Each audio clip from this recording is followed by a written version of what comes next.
त्याचप्रमाणे मी कोकणचा carta YouTuber सन्माननीय मनीष दादा लांबे यांच्याकडून देखील 501 रुपयाचं बहारदार असं पारितोषिक आलेलं आहे.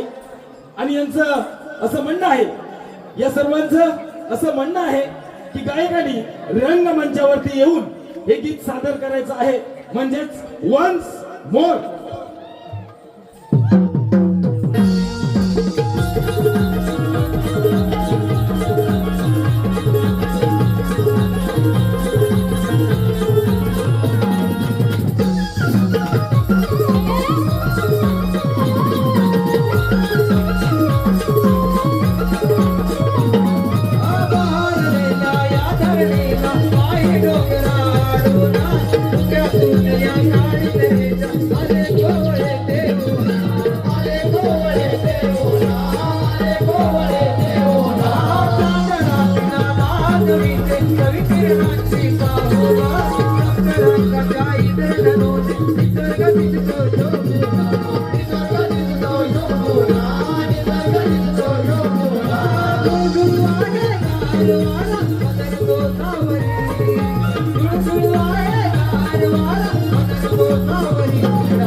मधुरे